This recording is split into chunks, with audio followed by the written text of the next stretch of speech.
I'm going with 2-1 Liverpool. Devote already to at the end. Nice one. Nice. Right. Nice. Right. Nice. Right. Nice. Right. All right.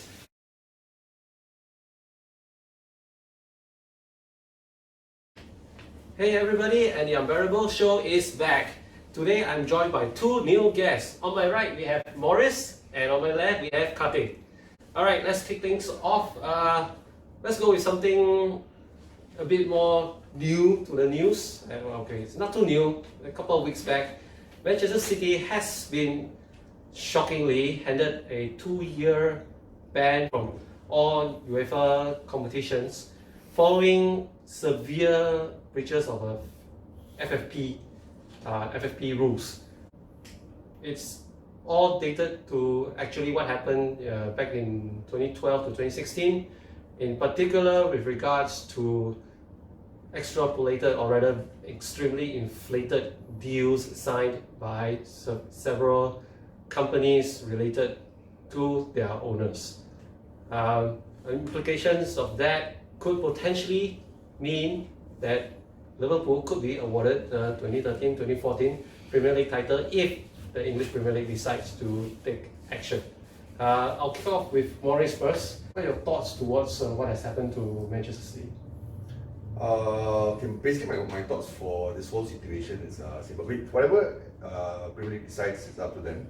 But if you ask me, if you need to get a trophy for that, I think just give it a pass lah. Yeah, but obviously financial fair play is important, and they breached it, so they got to pay the price for it. Okay, all right. Khartik, if you remember back in 2006 in Italy, Juventus was involved in what is known as Calciopoli, but that was more serious. They were literally fixing matches, almost in bed with the Italian FA along the lines. Would you think that what Manchester City are now being faulted for is worse than that, or maybe not so bad? I think if you look at it this way, there are actually two different situations happening. One is match fixing, and this is relating to spending money. Right. Okay, so if you compare, I think it's two different scenarios. So, but then back then in 2006, as you can see, Juventus, for what they did, they were also stripped of. If I'm not wrong, correct me if I'm wrong. In 2006, they were awarded. Okay, so they actually won. So they actually won the 2004 and 5 league title as well as the 2005 and 6 league title. Yes. They were stripped off the 2005 and 6, which was the recently concluded one. Yes. And the 2004-5 was just declared null and void. Yeah. I see. And from what I know was in that season, the second place team did not get anything. Okay. So for the 2005-6, yes, Inter Milan was awarded it, but because it was just concluded. I see. Yeah. So, however, in this case, all this happened 6 years back. If we talk about the 2013-2014 season, that's 6 years back. Okay. If indeed Liverpool do get, would you actually want it? Okay. Now, would you think it will make a difference? Of course, as a Liverpool fan, when you look at it, and as a club itself, trophies are important. You see, but.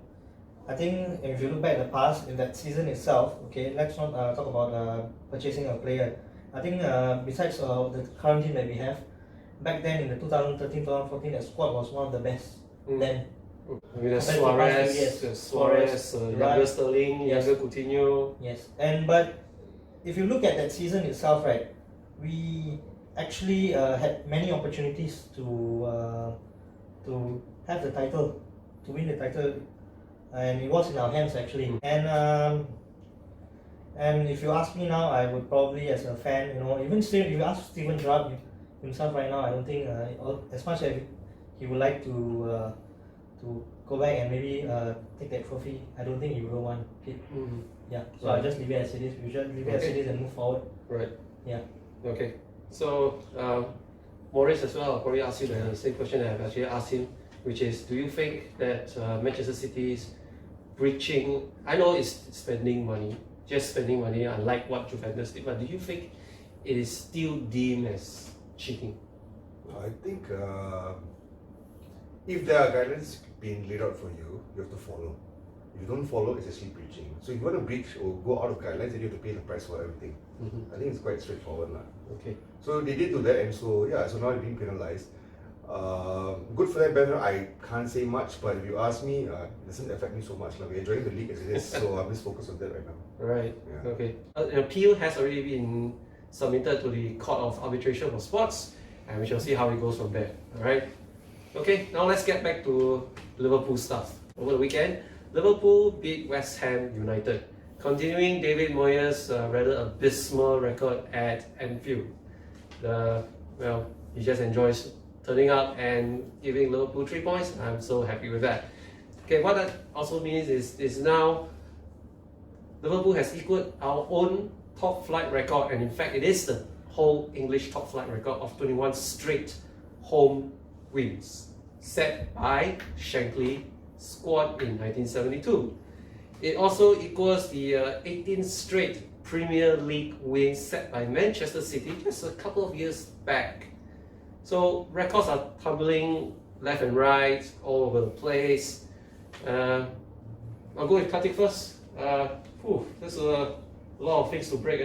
Well, in fact, it's a remarkable run ever since we lost the Champions League final to Real Madrid, and subsequently we lost the Community Shield, and it shows what kind of what we call the players, the mentality posters. Oh yes, yes. That's what they are labeled as now. And as I think Jurgen Klopp has done a fantastic job coming this far from all the losses. Yeah. And I think these guys will continue to break more records as how things are going. Right. Yeah. Okay. How about you, Morris? Perhaps one of the slightly more concerned part about the game is that 2 goals were conceded, and both goals, one of them came from a corner, and the other is also another cross from the wings. Perhaps defense hasn't been that strong. I won't say that. Okay, I think in the first half the game was a bit scary, you know. But to be honest, I think the boys gave a good fight. You know, what we can see from the game is they want to win. Right. So even though yes, certain times maybe certain situations where they were down, we were 2-1. Yes. Correct. They go 2-1 down. And then we were like fighting back, and I think that was the most important thing. Trying to get your objective right. You know, and that's what they did. But what I also saw in West Ham in the first half is what they kept pressing our defenders. You know, not giving options to play with your left and right. I mean, for me, to what I feel is that our creativity comes from Trent and Robo. It starts from there first, and then it moves forward. So when they start to hold us at the back already, and everything just stuck. You know, we're finding options, everything is getting lost. You know, so I just felt that, you know, it was a bit frustrating. You know, but you can see they're putting in effort. So yeah, the set pieces, they came in from there. They could have studied us and they tried. You know, but then again, we came off with the 3 points. Yeah. You know, and I thought the boys did a very good job. Right. Khartik, one of the, other than the concession of goals, another slight disappointing part in the game is perhaps the performance of Naby Keita. £60 million signing, and injuries hasn't been kind to him, but I thought that this was a game that he could have stepped up with the absence of Jordan Henderson, but he pretty much wasn't there, and eventually after he came off and Alex Oxlade-Chamberlain came on, Liverpool then pressed on to score 2 goals and win the game 3-2.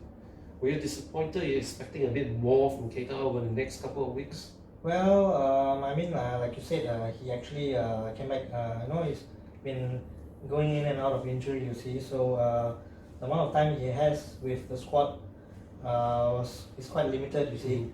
And initially, when the first few games that he played for us this season, he was actually promising, but I think what I feel is that he's lacking confidence. You know? So I think to be fair to him, okay, he has a huge shoe to fill actually. The important, as I'm talking now, we can actually see the importance of Jordan Anderson as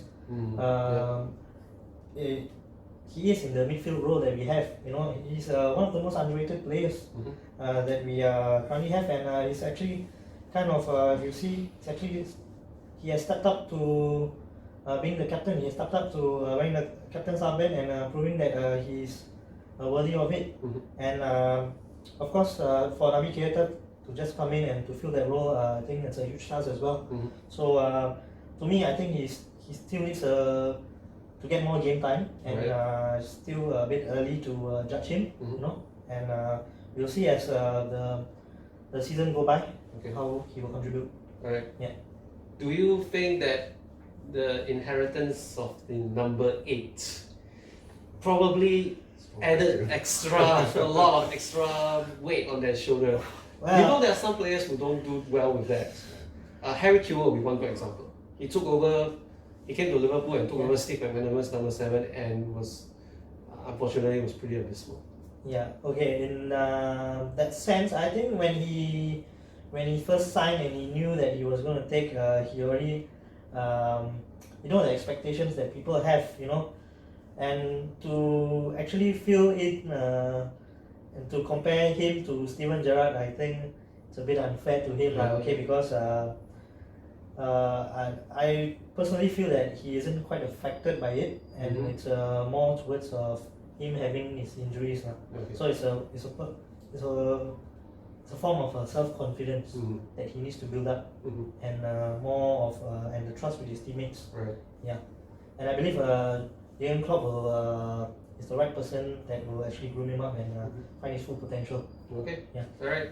So we probably will see Naby Keita in action again this weekend as Liverpool take on second from bottom Watford.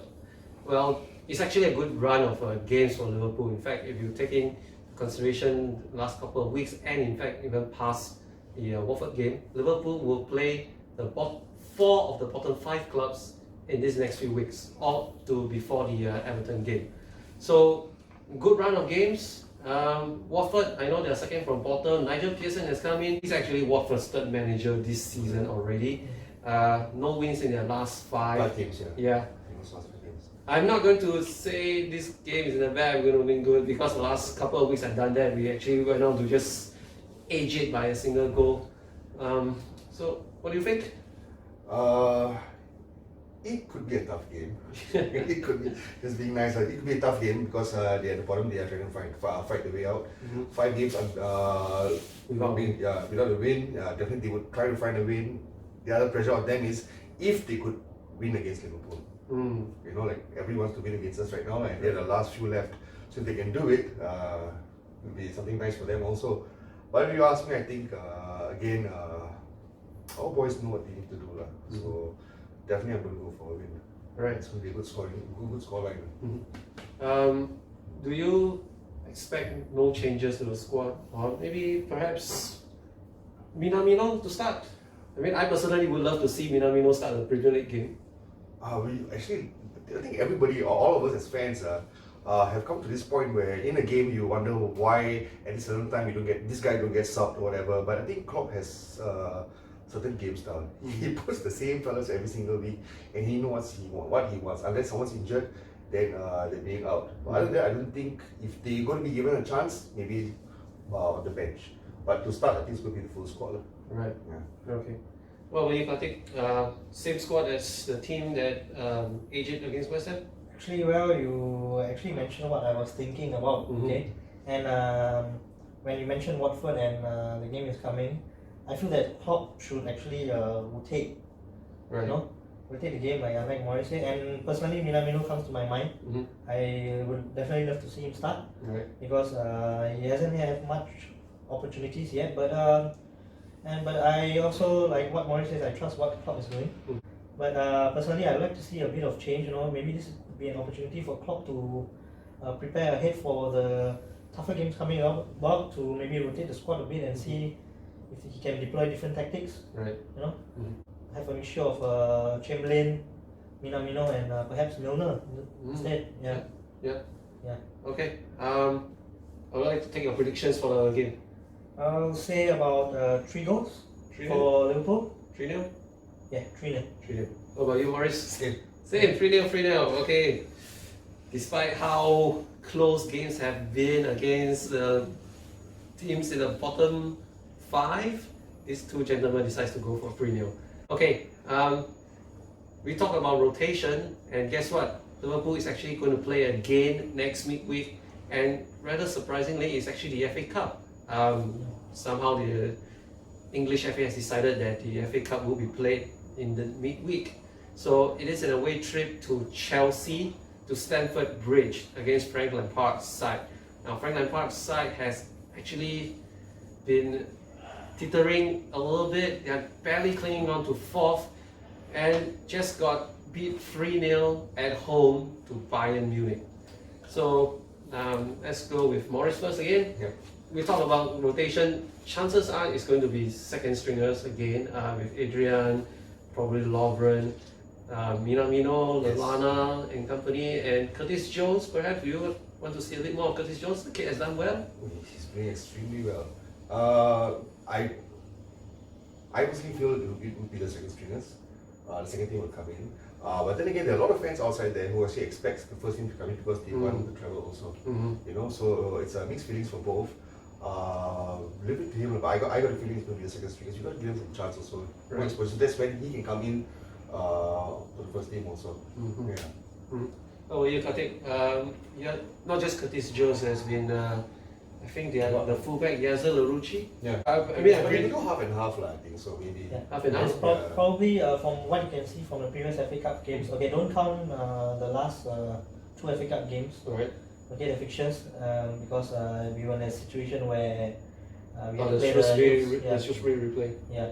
So I think Klopp will just mix it up because he has to consider the games ahead after the Chelsea game as well. Because as you can see, maybe not for the past 2 performance, our mainstream of players might be a bit not getting burnt out. So probably they might need a bit of rest. Okay. Yeah, so we'll probably see the likes of Milner, Lovren, you know, definitely Adrian, and Elliot, Curtis Jones. Elliot, right. Of course, right. Elliot. So I think players to watch. Curtis Jones in Right. but then Yeah. Yeah. So we'll probably a bit of half here and a half there. Yeah. Would you be one of those that hope that perhaps a couple of first teamers are inside so that Liverpool can actually really think of winning the FA Cup? Okay, the FA Cup to me is also a trophy. So I mean, as it's much as Chelsea this possible, time around. It's Chelsea, yes, Yeah. and definitely it's at Stamford Bridge, and definitely from what I see is it's a chance for Chelsea to get a trophy, Right. and probably Frank Lampard will put his first team. Yeah, a very high chance, and it's going to be a tough game. So I believe we will start off with some of our seniors and some of our youth, but if a situation arises, probably you can see the likes of Salah coming out from the bench, Okay. and the likes of Firmino and Mane. Right. Yeah. So it's tough to predict. So I might say it may end up in a draw. Draw. So Yeah. we're going for a draw and a replay. Yeah. Well, that means more games. And More games, but I more know. games, you know. I know the league title is Yeah. almost there, but still you try to want be a more bit games. realistic here. Okay. Okay. So you want to draw to drag it back to Anfield and finish it off. Yes. All right. What was What my about you, question? Morris? What about you? What do you want? We hope to go for a win. Whether I win, Of course, I can't say anything else. the win will be best. I'm on camera. I mean, it's all right. It's, Yeah, but Well, to be we want to honest, be frank here. a win or draw lah. That's all. win. No, you don't have to win or draw. You only have to choose. You can only choose Win. win. How much? Sorry, How much? 1-0. 1-0. I'm going with 2-1 Liverpool. Devote already to at the end. Nice one. Nice. Sorry. All right. I think that is all we have for today. I want to thank Morris and Khartik. Thank you guys for joining us, first timers. All right, that's all we have. As usual, don't forget to like, share, comment, and subscribe to Singapore Reds TV. We are going to have a live match showing for the game against Watford at the bar station at ARC 380 this Saturday night. Kind of like more like Sunday morning. It's a bit of the ungodly time, but hey, if you are a Liverpool fan and you are in Singapore, you want to watch the game at 1:30 AM, join us. Okay, that's all we have. Thank you very much. And don't forget, we are loyal supporters and we come from Singapore. You'll never walk alone.